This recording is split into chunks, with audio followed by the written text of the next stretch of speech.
Life Management Science Labs would like to acknowledge that we live and produce this podcast on the traditional lands of the Wurundjeri people. We'd also like to acknowledge the traditional owners of the lands of our listeners and our international colleagues. We'd like to pay our respects to their elders past, present, and emerging.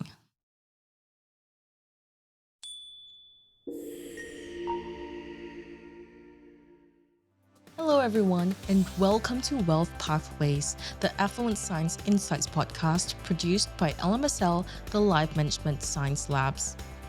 We are champions of life management science, providing structured insights informed by science and inspired by practice on key aspects of conscious living. Each week, we bring you scientific and practical insights on each element with the expert knowledge of professionals in the field. I'm your host, Marie Stella, coming to your ears from Naarm, Melbourne, Australia. Let's learn together. Hello and welcome back to the show. In a world where headlines swing from Bitcoin billionaire to crypto crash in just a matter of days, separating cryptocurrency myths from the reality has never been more crucial. In this episode, we'll be breaking down the most persistent myths about cryptocurrency and highlighting the truths that smart investors can't afford to ignore. And joining us today is Maximilian Brichta, a recent PhD in communication graduate from the University of Southern California, where he taught courses on the intersection between economics and communication technologies. Additionally, he is an incoming postdoctoral researcher at the University of Virginia. So we're really fortunate to have him here with us today. Welcome to the show, Maximilian. Yeah, thanks for having me. Yeah, thanks for joining us. I really appreciate it. As well, coming from someone who I've tried so hard to understand what cryptocurrency is, and I do more or less have an understanding of what is misinformation and what is not, but I still find it really difficult to understand. But before we get into all of that, do tell us about your background and what compelled you to explore cryptocurrency culture in your PhD research. Sure. Well, in 2020, late 2020, early 21, I was doing the same thing as a lot of other people were doing. It was COVID. We had stimulus checks. We were cooped up in our houses and we were trying to figure out what to do with our time and our money. And a lot of people were putting their money into what was kind of a wild investing atmosphere at the time. Just to remind some people or uh, to bring back a couple of the big events that were happening at the time. That's when the GameStop squeeze was happening. That's when Bitcoin and the rest of the crypto industry was sort of breaking all-time highs after a several-year hiatus. And the stock market in general was kind of roaring for those couple of months. And it seemed like you could put your money in almost anything and be a winner. Um, and I was trying to figure out how to invest for the first time in this environment. And a lot of people were trying to figure out how to invest for the first time in this environment. And it's a difficult environment to try to build a healthy economic sensibility in, because you feel like you're smart. You feel like you've made some good plays. You feel like you can make a lot of money very quick. And it turned out that, yeah, sure, for a handful of people, out of, the thousands or millions that were investing, some made some good money and a lot didn't. And so it was a time to try to understand how to be successful in this crazy circumstance, which was about to, quickly change throughout the year with the crypto market crashing, and then with some of the biggest crypto failures and frauds being exposed over the next year or so. Um, and what really caught my attention was that in trying to understand this space, a lot of people were saying, don't look at articles, don't look at the traditional media, look to Twitter, look to Telegram, look to Discord, look to new media, look to places where people are active participants in the space and are actually going to be able to give you very up-to-date and quick information about what is happening in the space. And the more that I dug into this, the more that I realized, oh, this isn't just a bunch of singular people who are trying to figure out how to make money. This is a cultural phenomenon. And there's all of these tiny little, what you might call communities, but we'll probably problematize that word throughout this podcast, that were working to be successful in their own sort of little bubble. Um, as a communication scholar who's interested in questions of culture and how ritual and how repetitive communication actually affects the way that we think about the world and the way that we form relationships within it, I really latched into this and tried to figure out, okay, what is going on from a cultural point of view in cryptocurrency, and how do people think about economics in this space from a very grounded point of view, rather than trying to bring outside economic explanatory tools to try to figure out what's going on here. There's something very grounded that is happening. Let's look at that. Yeah, that's really interesting. And I'm really curious to know as well because I've heard crypto being called basically everything from, the future of finance to a digital Ponzi scheme. So, what is your take on why it inspires such extreme reactions? I mean, for one, you got to think that this is this random, internet innovation that came up out of sort of niche spaces, some hackers, eventually people who were using it to do, trade in illicit goods online. This is something that isn't grounded in the hard real economy.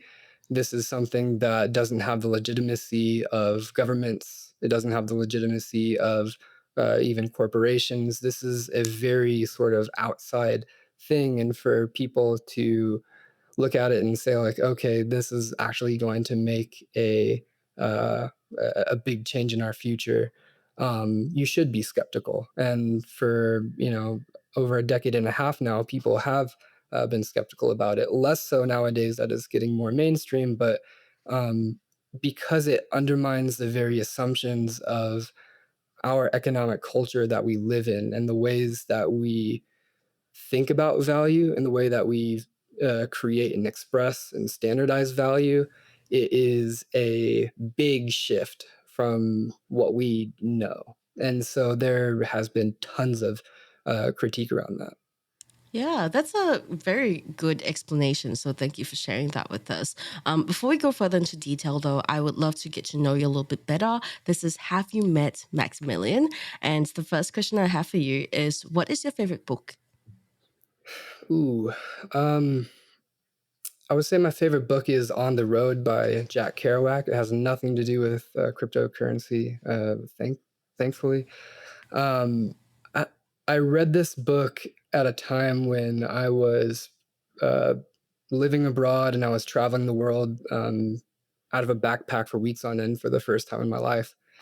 And it was the first time that I remember, like after putting the book down, smiling because I could feel that it was having an effect on me. I felt that it was changing the way that I could interact with the world in this very new sort of um, way that I was experiencing it. On the Road, for those who haven't read it, is, I think it was written in the 50s. And it's about this guy who basically goes on a road trip from the East Coast to the West Coast of the United States and meets all sorts of beatniks along the way. This was sort of like the beatnik Bible uh, uh, at one point. And the sort of playfulness and spontaneity of the words kind of reflect the playfulness and spontaneity of the experience that he was having, that he was trying to articulate. It was a very counterculture, like pre-hippie movement sort of book of breaking away from the typical assumptions and constraints of what it means to be successful in society, and what it means to live, sort of a square life with the nuclear family and everything. He was more interested in the sort of madness and the fringes and the fellaheen, as he would say. He paid attention to um, poor folks and people in alleys and people in jazz clubs and everything. And for me, it was uh, well, for instance, I flew to Italy at that time, and I watched all of the luggage come around on the baggage belt, and my bag didn't show up. And so I was in Italy with nothing but this tiny little backpack. I had my passport, my wallet, my book, and a notebook. And reading that book at the time kind of set the tone for me to be like, I don't have much, but I could really enjoy this. I could work with what I got. And I'm resourceful, and let's just see how this goes rather than worry about, the clothes I had and whatever else that was in that bag. So it was a great way to just sort of introduce me to the world of freedom of movement and exploration. Yeah, I love that. And what about movies? Have there been any that you've enjoyed recently? Not really. I mean, I don't watch movies too much. If there's one movie that I could recommend, though, I just did a panel with Chris Temple from Optimus Studios, and he made a movie that I think is very pertinent to this conversation. It's called "This Is Not Financial Advice," where he actually tracks, follows around influencers that were happening at this time that I mentioned in the beginning of 2021. People who were either investing or who were actively influencing at the time, and it's sort of this cautionary tale, but it also throws this notion of like, what is financial literacy in this environment? It really kind of throws it into disarray. So I would highly recommend checking that out if this conversation is interesting to you. Yeah, that sounds really interesting. And what about podcasts? Are there any that you're listening to at the moment? I'm listening to one called Dreaming Spanish. I'm learning Spanish, and so it's just a really easy way for. It's just two people slowly talking about the differences between Mexico and Argentina. So Wow, has that yeah. actually helped you? Yeah, I think a little bit. I think it's good to just always have something playing in the background and to tune in and uh, get used to the cadence of people talking from different dialects. Yep. Okay, so got it. Less movie, less podcast, more book. But to move on to role models, has there been anyone in your life that you looked up to either professionally or personally? Sure. I mean, the first one that comes to mind is when I was just starting to kind of get my life together in my 20s. I really liked this stand up comic named Doug Stanhope, and I went to one of his shows. I was taking a public speaking class at the time, and I wrote a speech that I really didn't like. I thought it was terribly boring. I didn't want to bring it into class. So I went up to him after the show, being the provocative comic that he is, and I asked him, how do you? I have to give a speech on a controversial topic. What's your advice for choosing a topic or for approaching this? And he said, um, pick something that you're wicked afraid of saying out loud and say it. And it was invaluable advice for the speech itself, but it's sort of been invaluable advice for the rest of my life when it comes to my work, relationships, whatever. I think just sort of breaking through and being able to be as honest as possible across situations has been incredibly helpful. At the university, most recently, I had some great mentors on my dissertation committee. Henry Jenkins, which really gave me a lot of latitude to do my research. He told me, "I'll give you what do you say? I'll give you enough rope to hang yourself, but hopefully you weave a sweater out of it." Manuel Castells, another one of my mentors, said most recently when I was defending my dissertation, um, you could be very successful in this academic world if you fulfill two things: believe in yourself and work harder than everybody else. And so I'm trying that on for size right now. But yeah. Yeah. And how did all of that turn out? I imagine defending your dissertation to be really, I mean, not yours in particular, but anyone to defend their dissertation. I imagine it to be a very just nerve-wracking experience. So what is your advice for anyone who's going through something like that?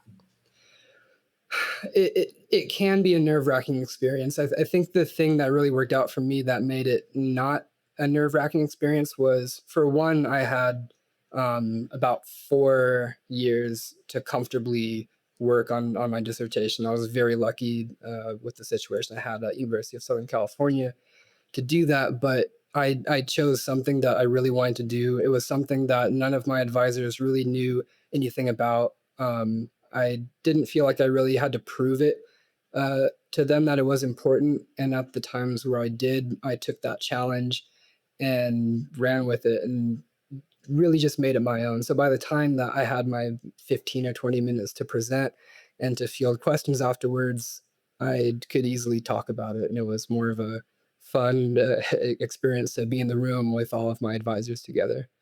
Yeah, that sounds great. And so, on that note, has there been a course or class that you've taken that has stuck with you to this date?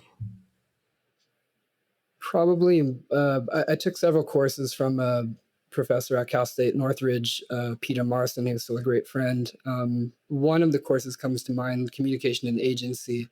And it we were reading some philosophical texts and we were reading some like denser, uh, some denser stuff. But every week he gave us an assignment that we would have to think about how it affected our personal lives. And so every assignment was very personalized. It's like even back then when AI wasn't a thing and you could create a whole paper with a few clicks, it really asked you to bring yourself to the assignment. And I think that's what we need more than anything right now, especially if you're in the humanities. How could we bring ourselves as much as possible, our students as much as possible into the assignments, and try to find personal growth in assignments. So that class really stands out to me. Yeah, that sounds like a really good class. I mean, I think in the creative fields and humanities field, making these classes or assignments personalized is it takes it to a whole new level because sometimes when you have an assignment or a piece of homework or something like that that you don't quite relate to and you just can't connect with, it's a lot harder to learn the material and to understand it. So yeah, it sounds like a great one. Thank you so much for sharing that. I've had a very pleasant time getting to know you better, but now, let's move on to the interview. And for starters, I would love to know what your definition of affluence is. Of affluence. Um, I mean, I kind of think of affluence as having more wealth than you need and maybe being a bit showy about it. Yeah. That's the kind of way that I think about it. I'm not the way that I think of affluence is that if you don't already have wealth built up and you don't have discipline and good habits built up around your money, your relationship with money, that affluence shouldn't really be a thing that you're thinking about. Um, for instance, I'm teaching a class right now, a financial literacy class at a juvenile hall, and these are guys who are really trying to figure out how to get their life on track. And I asked them last week, what are the different types of money? And one of them said something really smart. He said, "There's fast money and there's slow money."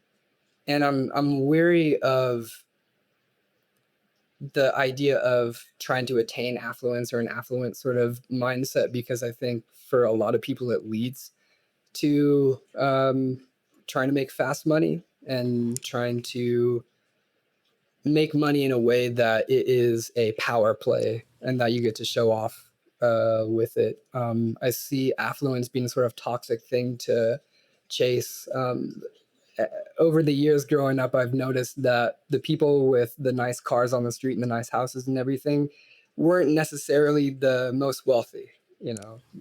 It's there could be debt in in a lot of those houses. There could be month to month living, or there could just be fairly short term thinking, where in the future those same goods of the present aren't going to exist or come as easy. So I'm a little wary of trying to strive for affluence. I think more of a purpose-based process and building up discipline and good habits around wealth are the things that people should be paying attention to. I'm take it you could take it from me. I'm not affluent, and I would not say that I'm I'm wealthy either. So take that with a grain of salt. Um, Yeah. but yeah, I have hesitations around what affluence means, I guess, from a cultural standpoint, and what drives people to do in terms of changing their relationships with money and trying to get fast money and trying to project power. Yeah, for sure. And to add to the point that you're making earlier about, frugality and building wealth that way versus, buying fancy cars or fancy material objects all the time. Yeah, I grew up in a pretty frugal household as well. I wouldn't say like the most frugal, but my parents did prioritize the bare essentials. I did, however, live in a very nice big house as comparative to like what my peers lived in. And at that time, I had no idea like why would my mom not let me get this iPhone? Why would my mom not let me buy this bag that I want? Why would she not take me out shopping? Like all my other friends had their parents taking them out shopping for new things all the time, and I couldn't have anything. And I was like, oh, I'm poor, and not realizing at all that that couldn't be further from the truth. And the whole reason that I have this nice big roof over my head in the first place is because my parents are buying me stuff I don't need all the time, and particularly not expensive things too. But anyway, I wanted to actually bring it as well to the definition of cryptocurrency. I wanted to get your definition of it and how you think it correlates to affluence or wealth. Sure. So I have a I think a kind of odd definition of cryptocurrency, and this is sort of what I structured a lot of my research around. I define cryptocurrency as counterpower communication networks for reimagining how we create and express value in the digital age. And so, what does that mean? I'll try to break it down part by part. Um, it's it feels odd to describe them as communication networks. If you go back to the original white papers, the Bitcoin white paper written by Satoshi Nakamoto, whoever that is, they said there has yet to be a payment system on a communications channel with no third party. And so that's the whole basis of this idea of cryptocurrency, is that we're trying to create this communication channel where we could actually communicate value. And it's a counter-powered network, I say, because money is already a very networked thing. It's already implicated in networks of power, of politics and economics.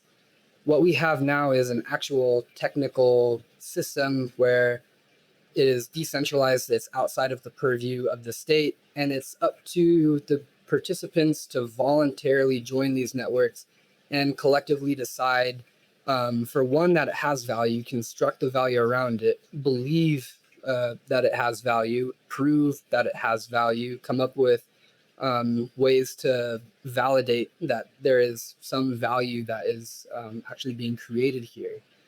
And that it allows us to create and express value just means once you find a sort of community of value that voluntarily believes and accrues value to these networks, then we could express it in ways that are different. We communicate with money all the time between each other. A lot of our personal relations are based on money, whether that's buying something at the store, whether that's, settling up between you and your friends. But now this is completely, it's censorship resistant. It allows a new way for people to interact without the constraints that we have already been existing within.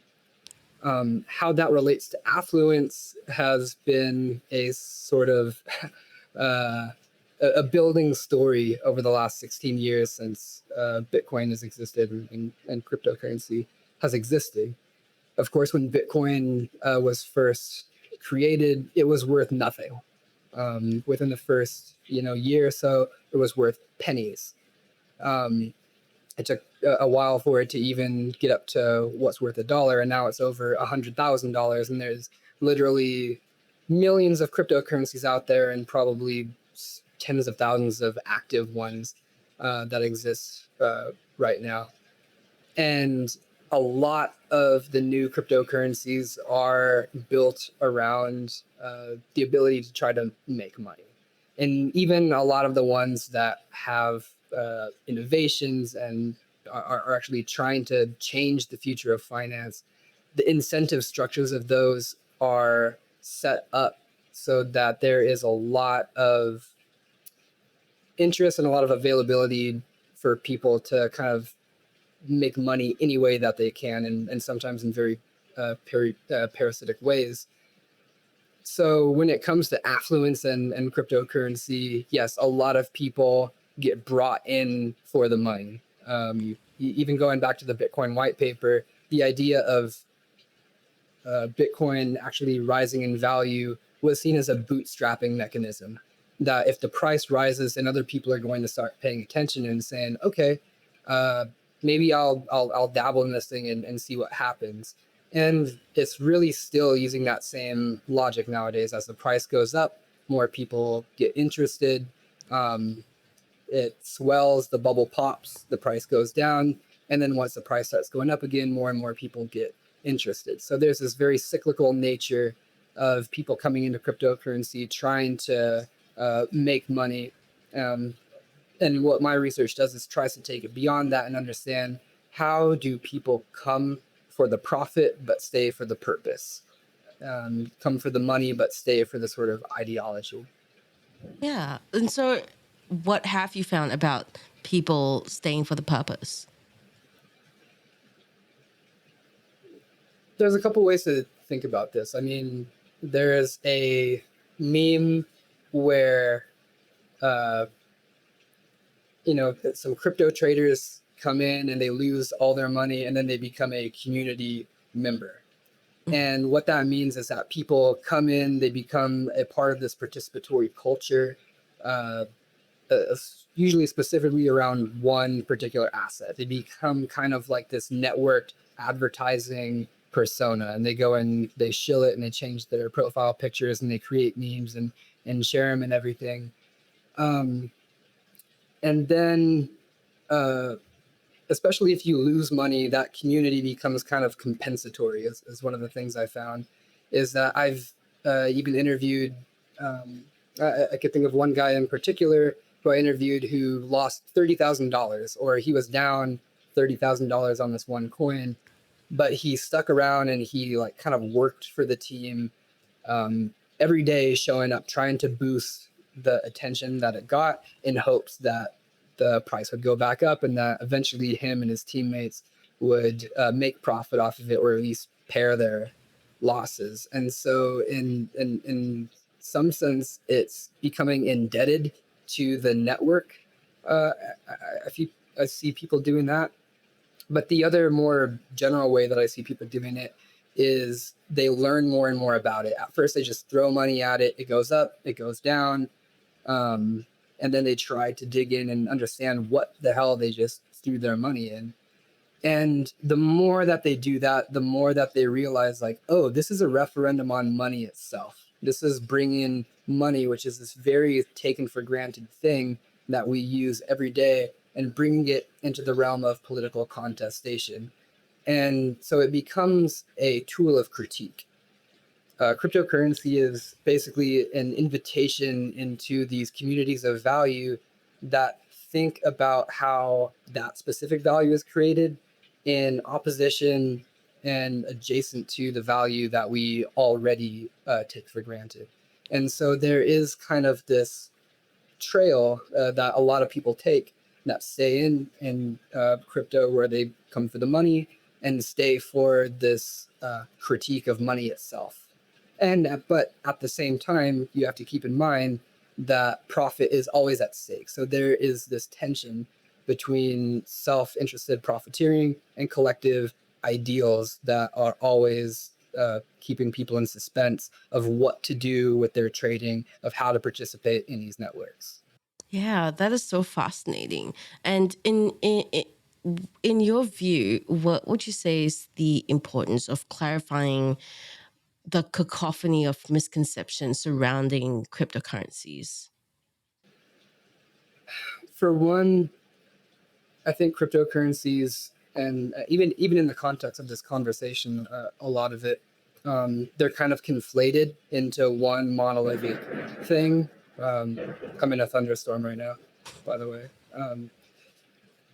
They're talked about as one monolithic thing when they are very, very different. The difference between Bitcoin and smart contract platforms like Ethereum and Solana and meme coins, which are issued on these platforms, are very, very different.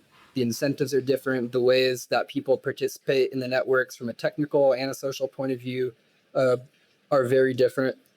I would clue people into looking at what the incentive structures behind each of these things are. Why are people joining the technical side of it? Meaning, why are they becoming miners or validators? What incentivizes them to do so, and how is that keeping the network secure? But also, what sort of affordances do each of these ecosystems have, or each of these assets have, that the other ones uh, do or don't.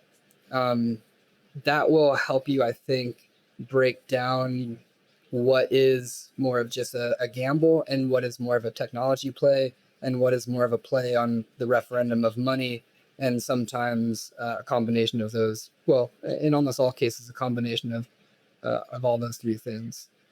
Yeah, that's really interesting. So, how would you recommend going about like finding out these things? What kind of research would we have to conduct? Read, read books for one. I think that there are, especially when you're talking about Bitcoin, there is a ton of books out there, and you could go as far back as the Internet of Money is one of the sort of classic books in Bitcoin that really lays it out in kind of simple terms. It is basically edited transcripts of a talk from one of the early Bitcoin evangelists, but an evangelist who I think did a really good job of breaking it down in accessible technical terms, and especially at that time was not worried about the profit at all, and as far as I could tell, didn't know that it was ever going to swell to this sort of value. Bitcoin is a great place to start from a knowledge perspective of why this thing even emerged in the first place. What are some of the ideals that animated the development of it? And uh, I think that gives you a great base comparative tool to think about, okay, all of these things that are innovations on Bitcoin, how do they differ from it? And do I actually believe that those are viable, valuable? Um, so yeah, I would start with early, even going back to the writings of Satoshi and trying to understand what this thing was supposed to be. Yeah, for sure. And what are some of the common mistakes that investors make when it comes to dabbling in crypto? I think just blindly following influencers is the main one. Like I said, when I was trying to figure out how to be successful and make some money in this thing that I had no idea what it was, had no idea about the political implications of it. Um, I was going on Twitter, and the accounts that had more followers seemed to have more authority. The the I the narratives that were circulated more seem to have more authority, and it's not necessarily the case. There's a lot of people on there that have been in crypto for as long as I have or less time than I have. They don't have any background in finance or anything economic. um, Not to say that they have to. I mean, I had to become a supposed expert in this thing from the ground up, and I think that there are people who are making, uh, who are doing a great job of communicating these ideas in a way that's responsive to me. But don't just go on Twitter or TikTok or whatever and start throwing your money into where influencers are telling you to put it. A lot of the time, they're going to have a stake in those things where they're telling you to put money. And I would go beyond the sort of vibe detector, your intuitive vibe detector of how well this thing is going to do based off of the supposed authority that they have. Yeah. Thanks for sharing that. I just have to say though, there was some thunder going on at some point right there, and it made what you were saying feel so much more ominous. Like, don't And trust the yeah, no, influencer. I told him again. I told him in the pre-check, it hasn't rained all day, but if the rain starts coming, I'll be more dreary. So I'll dig into the darker side right Yeah, now. I could yeah, even I turn the like lights it. down a little bit and Yeah, set the mood. I like it a lot. All right. Well, I have actually gathered some statements about cryptocurrency from the internet. These are very common statements that are being made about cryptocurrency. So, how do you feel about doing a rapid fire? I'll name a common belief about cryptocurrency, and you can tell me how true or false it really is. Oh shoot. All right. So, cryptocurrency is anonymous. More or less. It depends on how you use it. So the idea originally with Bitcoin was that this thing was going to be a private transaction system, but the sort of paradox is to make this thing private or pseudonymous at least, is that you have to have the whole ledger of all of the wallets that are transacting and all of the transactions that they've ever made public and auditable by everybody. So over time, there's been services that have been built around it, like Chainalysis is the main one, who could triangulate to some degree, where these transactions are coming from, if there are points where they can find associations between addresses and the transactions. So there's other privacy coins that are made specifically to be more private, Monero, Zcash. And there's also kind of shadier ways to go about it too, like crypto tumblers, where you basically, let's say, mash transactions together and then pull them apart, so it's harder to detect where they're coming from. Some people get non-KYC cryptocurrency that is like mined and or validated and sent to them without their name being associated to it. So if you buy it from Coinbase, for instance, there is a picture of your face smiling with your ID that could be subpoenaed to link you to that. So is there privacy around it? Yes. I'm going to start using the thunder as my hype man. There's an element of privacy to it, but it depends on which ecosystems you're using. It depends on how you're using them. Yeah. That clarifies a lot of things for me personally. I always wondered because I always wondered that like to a certain extent it must be trackable to a certain extent. So yeah, thanks for sharing that. The second one I have here is crypto is only used for illicit activity. I would say no, but here's the thing. It's a great tool for illicit activity because there is an element of privacy to it, because there is a censorship resistant element to it. And it's a global, cryptocurrencies are global networks and highly accessible. So yeah, there's plenty of illicit activity going on. One of the things that I'm particularly interested in right now is meme coin scams and this idea of there being a sort of parasitic element to the incentive structures of cryptocurrencies.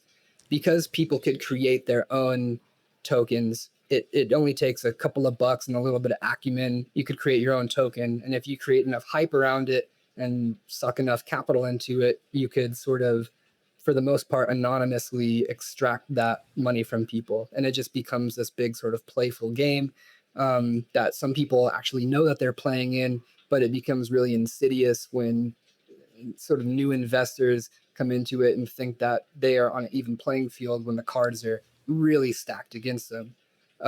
It's worth noting that the first real use case for Bitcoin was the Silk Road back in, I think it was early as 2012, when it was used as the currency for explicitly illicit activity in a dark web market that you couldn't access anywhere else. So I wouldn't say that all of it is used. You're seeing that a lot of the accumulation that's going on now in Bitcoin is corporate treasuries, and millions of dollars each day flowing in or out of ETFs. And so this is people using it as a financial, vehicle to make money over time. So yeah, there's plenty of ways where it is used for illicit activity, and in some ways incentivized for criminals to use it, and a lot of ways that is not. Yeah. The next two that I have here are more or less related to each other. They usually come hand in hand. They usually sit adjacent to each other. So I'll just do the two. Number one, cryptocurrency isn't secure. And number two, cryptocurrency is unregulated, parenthesis, derogatory. Like the connotation that is Sure, bad. sure, sure. Yeah. Um, when it comes to the security of it, there's a few ways to take this question. I mean, each of the individual sort of, let's say, layer ones, this is just like Bitcoin or Ethereum or Solana, to name some of the top ones. They each have their own mechanism of how they are secured, of how people validate transactions, of the incentives for people to be on there and validate them. And just like the quality of the code itself, how often they have lapses, and how decentralized they really are, so that if centralized parties wanted to, that they could change, let's say, the transaction history of the network, or the monetary policy and so forth. To break that down a little bit more, like Bitcoin has, like, I think more computers in a network than any other network that exists in the world today.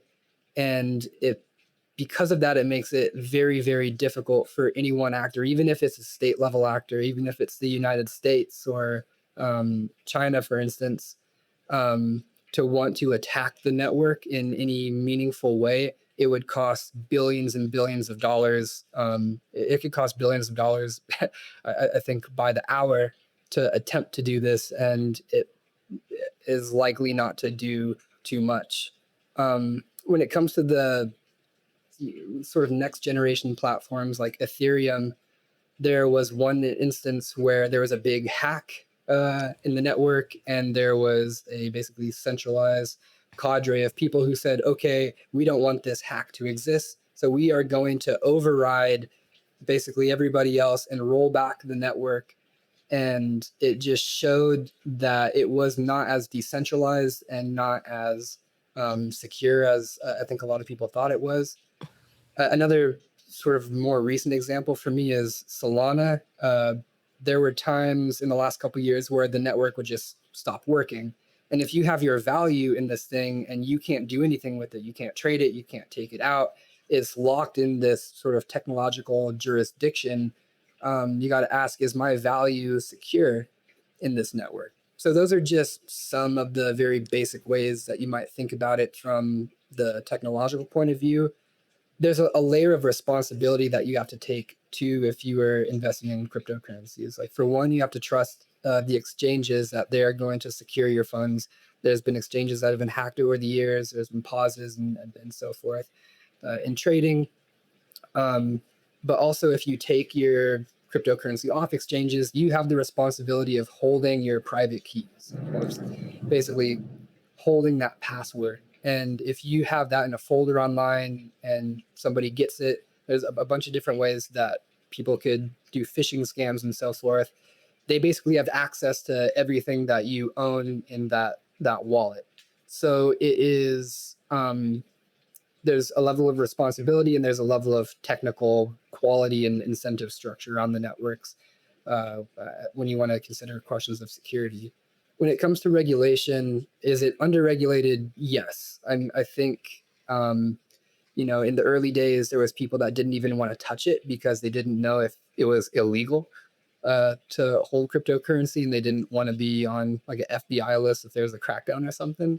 We're far beyond those days now, and I think we're finally at a point where there's going to be meaningful structure around defining what all of these different digital assets are. Just today in the United States, the Genius Act passed through the Senate, at least. It still has to go through the House of Representatives before it would make it to the president's desk.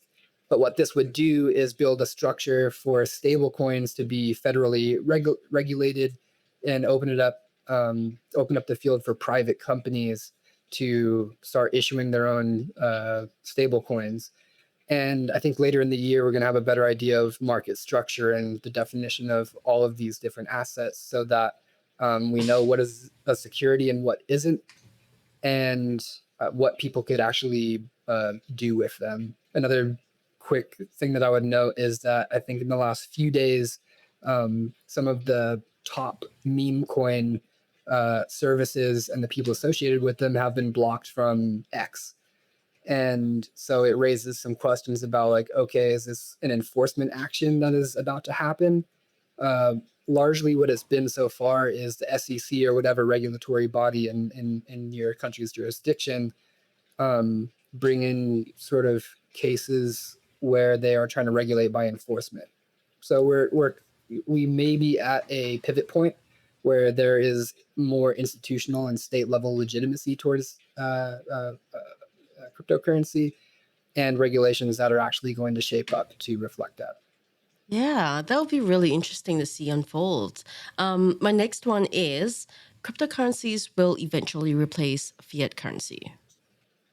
I feel like this is more of an opinion question, perhaps. I think you have to think about the need of what needs are these going to fill. So, for instance, I just mentioned that the stablecoin bill passed through the Senate. These are not pure cryptocurrencies like Bitcoin and Ethereum and so forth.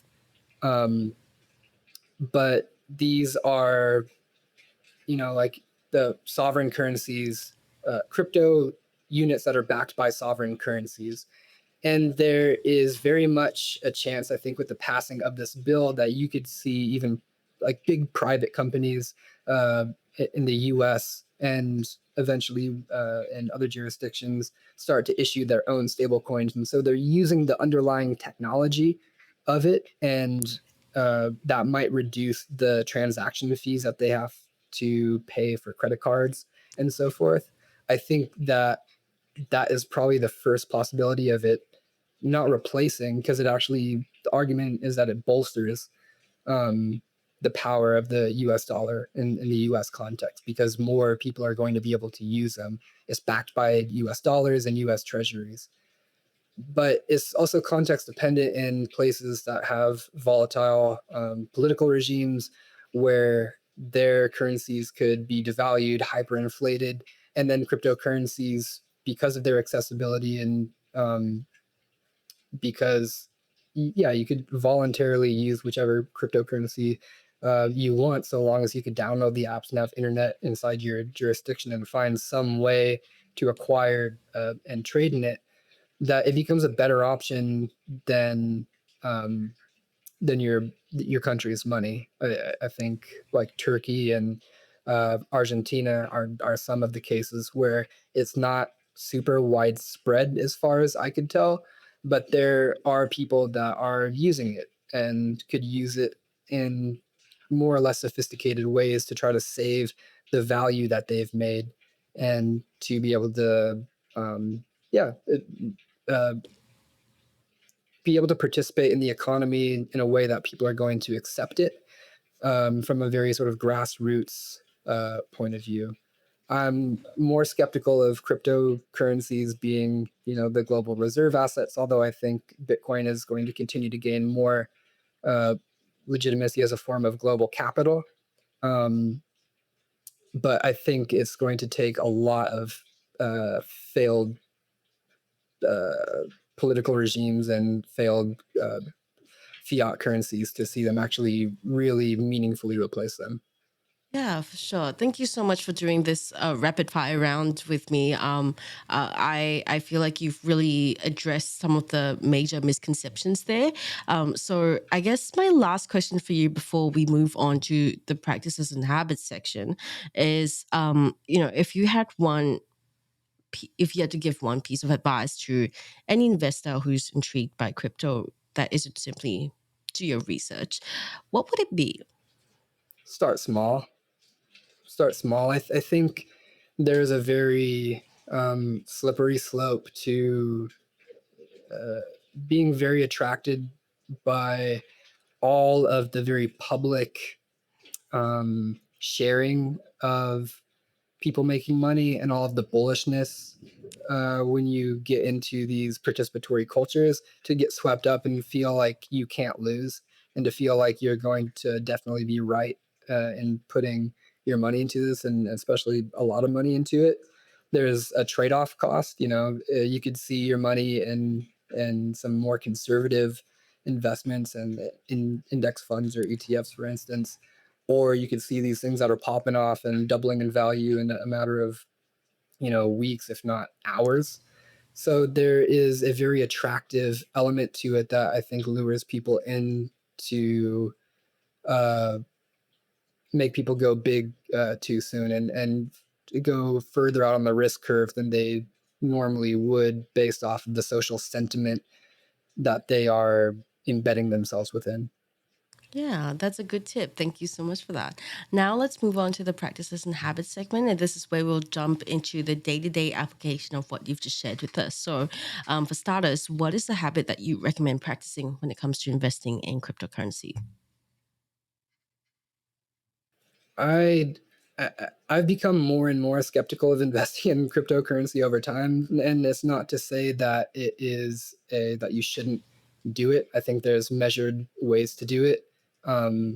I personally only Bitcoin is the only thing for me that seems like a very legitimate long term kind of bet.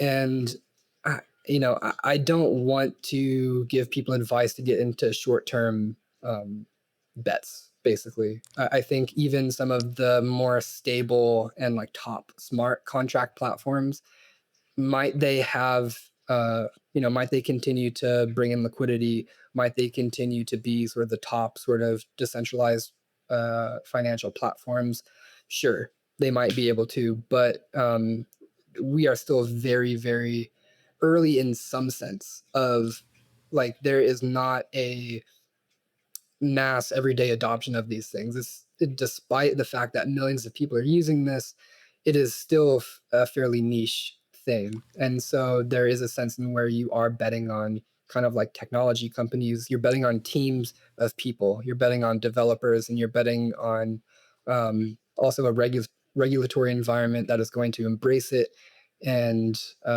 money that is consistently going to flow into it over a span of years. For me, Bitcoin doesn't really mess with a lot of the same funky incentive structures that a lot of these smart contract platforms allow people to experiment with, which I think they raise a lot of red flags for me. And a lot of the volume that happens on them is from sort of parasitic sort of capital extraction. Um, so yeah, for me, Bitcoin is the only thing that I would be interested in at the moment. And if you are interested in anything else, and if you do invest differently than I do, with a more long-term sort of mindset, then you might start digging into that. But one of the main things that I would highlight is that anytime you make an investment, you're changing your relationship with that money, whatever amount of money that is, and your relationship with money in general. You're putting your money into investments that are very volatile, and you're going to find out very quickly just how much psychological strife, going out a little bit further on the risk curve, is going to give you. Um, don't ever invest in anything more than, if you're staying up at night, if you're worried that your investment is going to tank 50%, 70%, 90%, that's not the investment for you. And it's, the truth is, I think you have to find that out for yourself. I had to dabble plenty to try to figure out, where am I on the risk curve? What sort of activity do I want to put into this process of investing in cryptocurrencies and anything, for that matter? But it's a process of knowing yourself, and a process of trying to figure out what your goals are, and knowing how well you could execute a strategy. Because a lot Yeah. of people think they could execute a strategy, and turns out you can't. Yeah, yeah. I did myself. I did put in like, I think I was trying to figure out like what is my comfortable sweet spot, right? Of like what I'm willing to lose 100% off, and I'd still be okay. And decided to go small with $50. Yeah, But there you go. yeah, but that is exactly what I was willing to lose. I wasn't willing to lose more, because any more than that, I like, yeah, I still would have been comfortable, and I still would have been able to live like the same kind of life I'm living right now, but I would be just quite upset. I would be quite upset, and I would feel like I think I would feel my heart drop. Just seeing all that money go away. So I decided $50 was kind of that point where I was okay seeing it go, and I kind of just parted ways with it. The moment I put my money in there, I was like, I'm gonna pretend it's gone, because if I hope for more to get like a good return on my investment, I'm not going to feel good about losing the money. So that was kind of the thing I had to go through, and I think that everyone has to like figure that out for themselves and have that little self reflection, because no one can really tell you what's an okay amount to invest in yourself. That's kind of a you decide that, right? Um, but yeah, thank you for sharing that. It's been such a pleasure to learn more from you. Now let's move on to our open mic segment, and this will be your chance to talk about anything that you're passionate about, and it doesn't have to be related to the topic. But if you'd like for it to be, then we won't stop you. So the floor is yours, Maximilian. Please take it away. Sure. I mean, I just want to sort of build a little bit on what I think that last share there is, that we are living in this new environment where we have all sorts of digital technology that is affecting the way that we live our lives, and money is at the core of that. We have buy now, pay later. We have cryptocurrency. We have sports betting. Um, it is a very private thing where you have all these different types of money potentially all, in your phone. And it is getting increasingly tied to the social world, and like cryptocurrency, you can't think of it outside of being enmeshed with social media. If there was no social media, there would be no sort of crypto industry that we have now. So I guess my sort of final invitation would just be to ask anybody who's listening, like, what is your relationship with money? How are you good or bad with money?